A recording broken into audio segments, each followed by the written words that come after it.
انت كونك كرجوله، انت قد لي مش ما كاش صفه حاجه ما عجباتكش في الملك محمد السادس، هو اعلى سلطه في البلاد. عندك انت تنجم تتناقض، انت تنقد هذا تكريتيكي الملك محمد السادس، انت أنا اسعد. أنا تركتك حتى أنهيت، خليني دحين أرد اي خلاص اوكي. على ست. أنا برد عليك على هذا الأمر، لكن قبل هذا الأمر مسألة المعدن ده بقى. يقول لك الناس في الدنيا معادن، هو حديث نبوي، الناس معادن كمعادن الذهب والفضة. حديث يعني في ناس يشبه الذهب صافي ما يتغير، وفي ناس حديد، في ناس زيجو، في ناس ألمنيوم، في ناس، ولذلك هذه يتفاوت الناس. المغاربة عندما يتعاملون مع شخص ويدخلونهم ويتعاملوا مع بكرم، هم يتعاملون مع ذلك المعدن ويبقى. السلام عليكم، مرحبا بكم مرة أخرى في قناتنا وقناتكم على اليوتيوب. كنتمنى تكونوا بخير وعلى خير، بصحة جيدة وفي أحسن أحوالكم. الأصدقاء ديالي، لو كنتوا أول مرة كتشاهدوا القناة ديالنا على اليوتيوب، ما تنساوش دعمونا بالاشتراك في القناة، كذلك تفعلوا أخوتي الزر ديال الجرس، لايك أخوتي الفيديو، بارطاجيو فيديو مع الأصدقاء ديالكم باش تدعمونا أخوتي ونستمروا في نشر المزيد من المقاطع في هذه القناة. الأصدقاء ديالي، كيف ما عهدناكم في القناه، جبنا لكم فيديو يستحق الدعم والمشاهده. بلا ما نطول عليكم، ندوزو نشاهدوا الفيديو جميع. انتم احكموا، كذلك كتبوا لي الاراء ديالكم اسفل التعليقات، ونتلاقاو في نهايه الفيديو.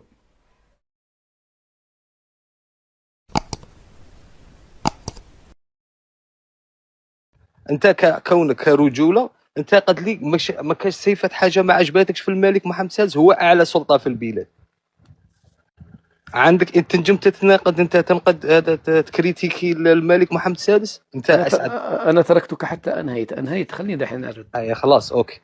على ست. أنا برد عليك على هذا الأمر، لكن قبل هذا الأمر مسألة المعدن ده بقى. يقول لك الناس في الدنيا معادن، هو حديث نبوي، الناس معادن كمعادن الذهب والفضة. حديث يعني في ناس يشبه الذهب صافي ما يتغير، وفي ناس حديد، في ناس زيجو، في ناس ألمنيوم، في ناس، ولذلك هذه يتفاوت الناس. المغاربة عندما يتعاملون مع شخص ويدخلونهم ويتعاملوا مع بكرم، هم يتعاملون مع ذلك المعدن ويبقى الأمر على صاحب المعدن نفسه. إن كان معدنه مثل رؤساؤكم الذين تعلموا في المغرب وقريوا في المغرب وتعلموا في المغرب وتسلحوا في المغرب، ثم بعد ذلك طعنوا المغرب، هنا أثبتوا أن المعدن يعني مش ولا بد. عرفت؟ أما أنا يمني، واسأل عن أهل اليمن. اليمني صاحب موقف، حتى عندما خاصمت المغاربة خاصمتهم بمواقف لم يدفعني أحد، لم يشتريني أحد، لم يوجهني أحد، مواقف من راسي هكذا، واعتذرنا لهم. ملك البلاد أصلا هو نفسه اسمع هذا مزيان، أنت ربما لا تعرف هذا المعلومة. أزال كلمة مقدس من الدستور. هو رجل ودود، أنتم ما تعرفوا شخصية الملك محمد السادس على فكرة، ولو كنت كما تقول أقرب مني إلى المغاربة لعرفتم شخصية ذلك الرجل. اسمع هذا الكلام، هذا إذا أنت خرجت من اللايف بهذا المعلومة. أنا ربما أعتبر اللايف هذا لم يكن ترفيهيا، وإنما يعني فيه فائدة. الرجل أصلا ما وش هذاك الذي يرى نفسه مقدسا فوق النقد، هو أصلا متسامح. يا أخي أنت صار لكم من 75 تسبوه ولا رد عليكم، والله ما عبركم ولا بكلمة واحدة. أتحداكم أن تأتوني الملك محمد السادس أو أبوه أو جده تعرض على الجزائر بكلمة واحدة. فبالتالي أني أنا أنتقده. أولا أنت صنفتني أنني لست مغربيا، أنا لست مغربيا. في ماذا أنتقده؟ في السياسة الخارجية نختلف وبشر. نعم، أنا لست متوافقا مع ملفات مثلا داخل المغرب فيها، هذا من حقي، هذا الكلام أقوله من داخل المغرب. أحد قال لك أن الملك محمد السادس لا يأتيه الباطل من بين يديه ولا من خلفه؟ وقال إنما أنا بشر، وأزال كلمة مقدس كان في الدستور. شخصية الملك مقدسة، شالها قال لا ولا مقدسة ولا شيء. أنا واحد من الناس، لكنه في الأخير شخصية اعتبارية، مثل ما أنه عندكم تبون اعتباري، هؤلاء عندهم اعتباري، وهذا واحدة من الاستثناءات التي أنا سأعاني منها. يعني أنا لازم مثلا أعد 1000 مرة قبل ما أنتقد الملك محمد السادس. يعني عاد أنا لازم أحاول أنني أختار الكلمات وكيف أختارها، لأنه يا أخي وأنت كما قلت تعرف المغاربة أحسن مني، إذا كنت لا تعرف علاقتهم بملكهم فأنت ما تعرف حساسية الموقف. مش قضية أنه أنا هل أستطيع أن أنتقد، أنا أستطيع أن أنتقدها، والله أستطيع أن أنتقدها، أقدر. لا القانون المغربي يمنعني ولا شخصية الملك تمنعني، لكن بالأدب وبالاحترام، ليس كالسابق. السابق كنت أنتقده بدون أدب وبدون احترام، كنت أنقص من شخصية الرجل. الآن لا يوجد ما يمنع. هناك داخل المغرب مغاربة ينتقدون شخص الملك علنا، بل أن هناك أحزاب كما قال لي المغاربة معارضة للملكية بشكل عام، وعادي عايشين كلهم. لو عندكم تودوها الحراش وفي 60 داهية. هذه الأمور ربما أنت ربما ما تقدر. لا أسعد، اسمح لي أخي، أنا وجهت لك ليك سؤال. أنا سألتك أنت هل تقدر، ما كاش حاجة عجباتك ما عجباتكش في الملك ما تقدرش تقولها علنا أسعد؟ والله بصح أنت ملوك أخرى والله مالك واحد آخر ولا إنسان رئيس واحد آخر والله أقدر تستقزم منه، والله تصغره. والله أقدر. تما أنت الآداب تستعملها غير مع الملك المغاربة طبعا والرؤساء الآخرين ما تستعملهاش. لا هذا له كيف معاه كيش تتكلم على الملك. دقيقة يا صاحبي خليني أفهمك. أنا أعيش عنده، ماذا تريدني أن أتعامل معه؟ لا الانتقاد بناء. لحظة، بناء ما تقدرش أسعد. يا حبيبي خليني أوصل لك. يا حبيبي الله يهديك، سد المايك، الله يهديك. أستطيع وأقدر. أنت ماذا تريدني؟ واحد أنا أعيش عنده، أعطيني إقامة وأمن وأمان في البلاد، وعض اليد. أنا حتى لو أنتقد سأنتقد في حدود ضيقة. نعم الملك محمد السادس خصوصية الآن بالنسبة لي. أنا بالنسبة لي ليس كأي واحد، ليس كأي واحد لعدة اعتبارات. قلت لك أولا الاعتبارات، أنا دخلت بيوت المغاربة، تعرف ما معنى دخلت بيوت المغاربة؟ هؤلاء المغاربة يرونه أبوهم وأخوهم. يا أخي أنا لست كما ضربت لك مثال في البداية. نحن نقيم الصواب، نعرف الصواب. مش مشكلة إنه يا رجل هذا أنا أعيش عنده، ساكن في البلاد ومعزز مكرم ومحترم وداخل في هذا، وبالأخير يجي تريدني هاجمه. أنا هاجمه إذا رأينا كفرا بواح، إذا رأينا شيئا مخل، إذا رأينا شيء نقول نبرأ إلى الله. إخواننا المغاربة، والله يا إخواننا المغاربة ما فعله الملك في الملف الفلاني لا يرضي الله ولا كذا كذا، نبرأ إلى الله من ذلك. عادي، هذا ولا حد يحاسبك ولا حد شيء. لكن أنتوا بعد ما فعلوا معكم المغاربة ماذا فعلتم؟ هل أنتم تعضون اليد؟ الرجل هو نفسه الملك محمد السادس يعني يمد لكم اليد الممدودة فلا تقدرونها، تفهموه بالعكس، بالمعكوس، تفهموه أنه جاي يتوددكم، رغم أنه اليد الممدودة لا تعطى إلا للغريق اللي واحد سقط في حفرة وباقي واحد يطلع. هذا موضوع ما أدري أنت تستوعبه ولا لا. هذه كلمة حق أريد بها باطلا أسعد. صافي. المهم تحياتي. الضرغم السلام عليكم أسعد. السلام عليكم. مرحبا. كيف الحال يا أخي؟ لاباس، الله يحفظك. الله يحفظك، الله يبارك فيك. بغيت غير نوصل للأخ. أي أخ؟ الله يهديك يا صاحبي، صافي كملنا. ايوا حنا تنقولوها، حنا راك عارف حنا يا أسعد، حنا الطبع ديالنا أي واحد كنقولوا له الأخ باش تعرف. حنا احترام المغاربة. أيوة أنا أقصد ما في داعي ترد عليه، لأنه والله أصلا معليش. المهم معليش، المهم غير التوضيح. حنا الحمد لله ما عمرنا قرينا في المناهج. انا كانسان دوزت التعليم، يعني مارست مهنه التعليم. المناهج التعليميه ديالنا الحمد لله ما عمرها كانت كتدعي ان هادشي ديال الجزائر اللي وقع منها وهاد المسائل وهذا العداوه اللي من 75 ما عمرنا قريناها في المناهج ديالنا.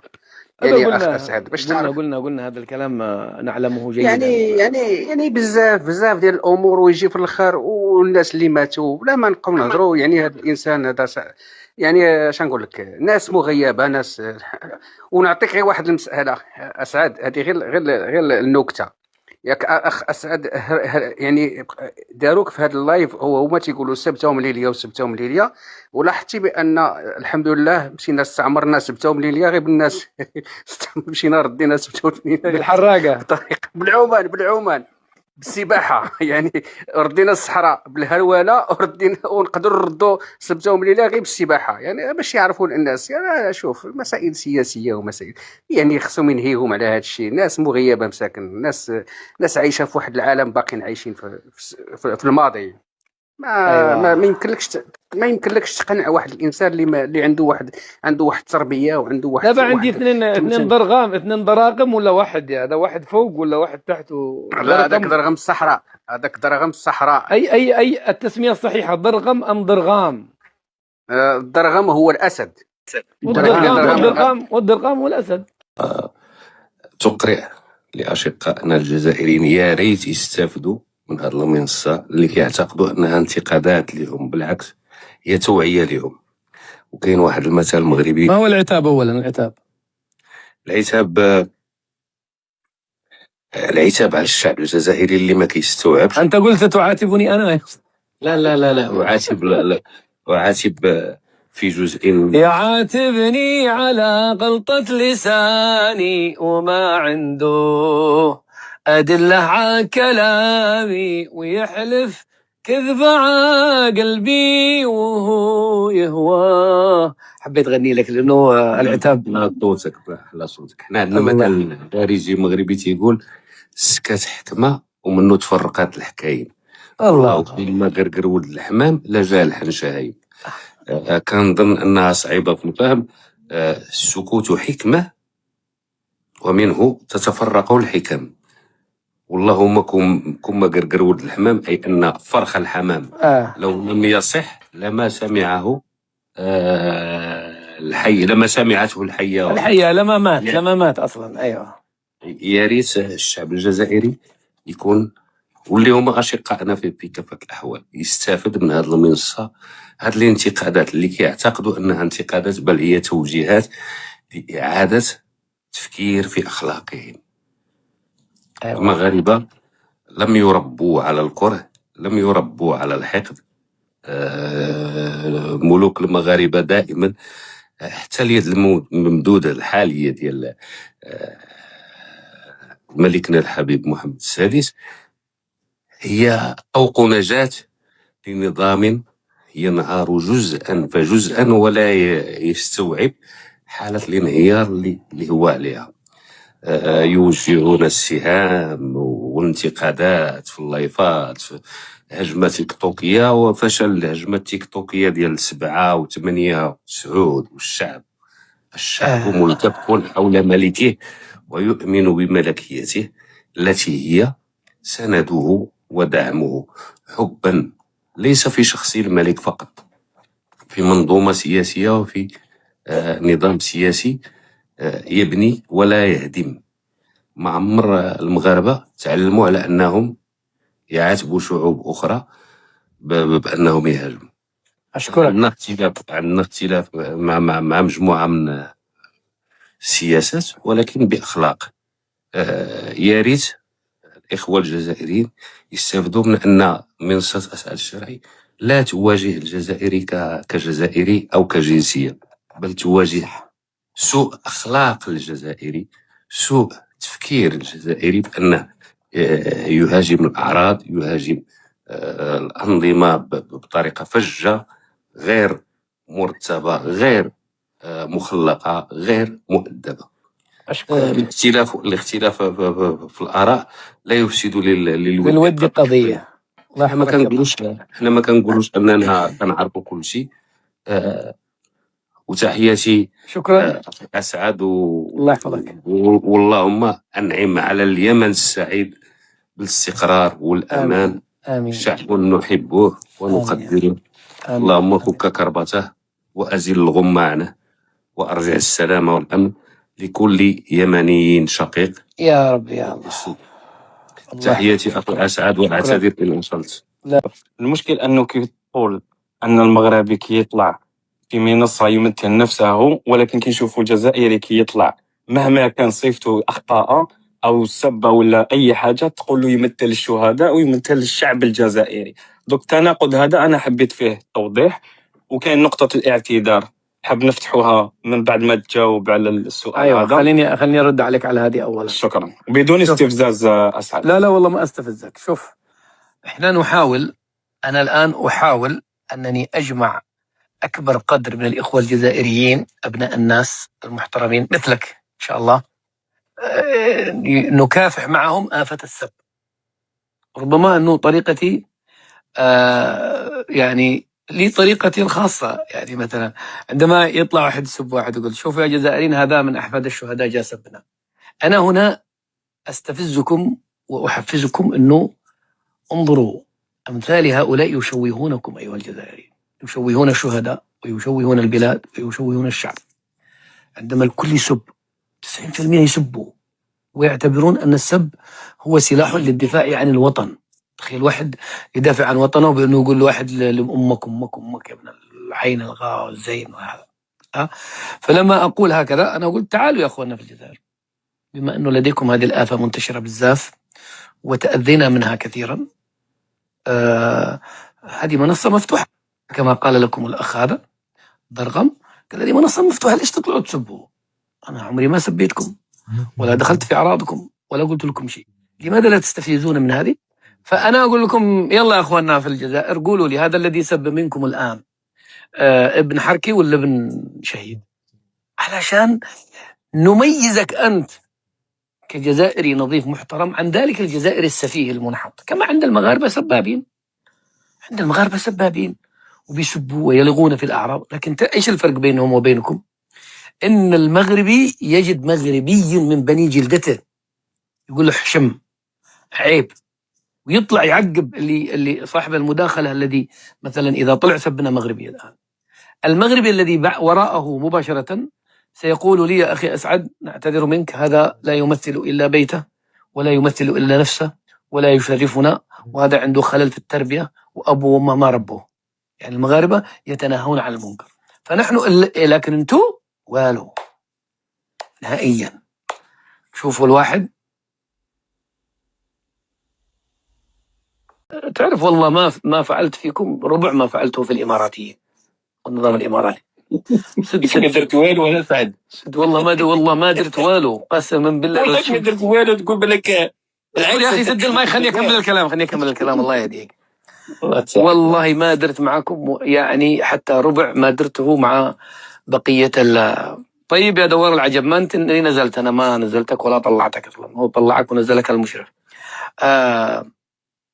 لكن للأمانة شوف، أنتم عندكم فجور خصومة، فجور عجيب أنا رأيته في خصومتكم مع المغاربة فظيع يعني لا درجة أني صدمت، والله العظيم صدمت. احنا تخاصمنا مع الإماراتيين مع السعوديين ما حدا، أنتم ما خليتوا شيء، ما خليتوا حاجة، ما خليتوا شيء إلا ودخلتم وجرحتم المغرب. فالآن تجي تعطيني دروس أنت في شرف الخصومة وأننا أعطيك أمثلة. يلا سجل سد المايك وسجل.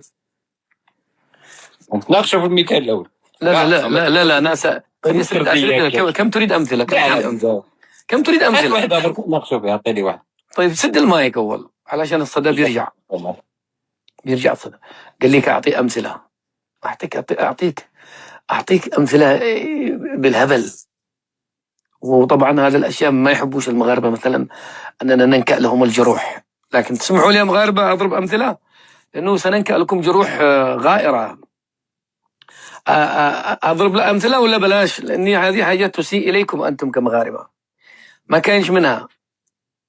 أعطيه، لا مش أعطيه، خذ راحتك أضرب. أيوه شوف، أول واحدة طبعا نتكلم هنا عن الجانب الرسمي، دعك من المشاحنات التي بينكم هنا وأنت تعرف هذا الكلام وقد قلنا لكم أكثر من مرة، وتعجزون أن تسجلوا موقف، أن توصف المغرب في وكالة أنبائكم بمملكة الرذيلة والملك مدري ايش فعل في البنات ومدري ايش. هذه شرف خصومة ولا شرف سياسي؟ هذا خصومة سياسية. هذه عندما تأتون في برنامج تبع قناة محسوبة على الدولة وتصورون ملك البلاد بدمية وتسبونه، هذه خصومة شريفة. عندما تأتي وتبدأ وأنه ليس من العترة النبوية، وجي تقول لي النفس الزكية ومن النفس وقد ردوا عليكم المغاربة هذا خصومة شريفة. عندما تأتي وتطعن في ابنه طعنوا في ابنه، هذه خصومة شريفة. بالإضافة إلى كم هائل. عندما تقتل مغربي دخل بالخطأ في مياهكم الإقليمية وتحتفظ بجثته سنة كاملة، هذه شرف خصومة. أزيد لك ولا أوقف يا زيد؟ لأنه إذا ما توقفتني في أمثلة كلها صارخة. طلبت منك واحدة برك أنت كباقي تسرد والمهم يلا حقيقة. يلا خذ لك اللي بغيتي. لا ما عليك واللي تجيب لي تيك توكر ولا البيطاري مثلا ولا الدكتور زومير انه طعن فيه الملك ولا يطعن هذا فوجود الخصومة. لا، اذا قناة عمومية جابت الملك وعرضته ردا على ما فعلته قناة الام 2 ولا نظن كيفاه المغربية قبلها بشهر ونص اللي كانت تسخر من الرئيس الجزائري، اذا كانت ردة فعل مني وانا نرد على المعاملة بالمثل الجزائرية، هذه الدولة متبنية هذا الطرح المعاملة بالمثل كما ندير لك عندنا دائما ردة الفعل قبل ما تشوف الفعل ولا الإساءة اللي قريتها انت عندنا فوجو في الخصومة. التعليقات تقول انك تكذب. انا خلي يقول يكذب، ربي شاهد علي وعليك وعلى من يفتر الكذبة. الان ربي شاهد، ربنا ما شاهدش الانسان لاني لا ارضي. يطالبونك بدليل. هذا الدليل كاينين ادله، ما عنديش تليفون اخر، ولكن الادله على كل ما قلت هو ان الجزائر عندها رده فعل. كاينه قناه العيون هذه ماشي اللي قالت رشت عليها الجزائر مملكه اللي قلتها انت. كاينه كل حاجه بعد قبلها بشهر باسبوع الان ولا رده فعل مباشر ما قبل. تدوميه 2016 الشروق كانت قبلها بشهر ونص، كان في الام 2 هذه ولا ما عندها قناه رسميه تحمل. يقول لك في حواراتنا يقول لك لا انها ليست قناه عموميه، وشروق هذه ليست قناه عموميه.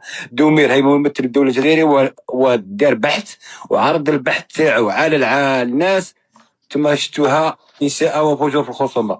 تقدر تعطيني تعريف الفجور في الخصومه يعني يا سي اسعد؟ ما عطيتيش الجزائر فجر. شوف هو يقول لك يعاملك بالمثل، وانا قلت في الفجور في الخصومه انك تتهم تفتري الكذب علينا وتلح وتصر والاستهزاء والتقزيم ومحاوله وما درت والو حتى الان. اذا تهدد فينا تقول لنا انا ربع ما درت في الامارات شويه شبروش نفارين اللي تاثر فيها. تفضل. صح والله كنت حابب اضحك معاك اليوم دخلنا بامورات خلاص. انا شارك معك في الاخر حقيقه. من الاخ الذي حافظ؟ تفضل يا حافظ. شكرا لمساحة سياسة. الله يحفظك. شكرا حافظ. عبد الرزاق ديزادونوز السلام عليكم. وعليكم السلام. وأسعد مرحبا كي داير؟ الحمد لله بخير. انت بخير؟ انت بخير لاباس؟ الحمد لله. بصح اسعد انت تقول شارف الخصومه، انت ثاني طعنت في الملك محمد السادس، انت ثاني هاي قلت عياش، انت ثاني سبيت المغاربه واعتذرت. هل لديك انت لغه الاعتذار؟ بصوت وصوره اسعد. واعتذرت. ايوه انا اعتذرت. هل تستطيع ان تعتذر مثلي؟ بصح انا لا نعتذر. انا نعتذر. الملك هو انسان شخصيه يجوز لنا باش نكريتيكو، ما كان حتى مشكل. مالك عايش في بريطانيا، الملكه كانوا يتناقضوها عادي، شيء عادي. ايه انتوا الاعتذار عندكم تعتبروه ضد النيف صح؟ كيف ضد النيف؟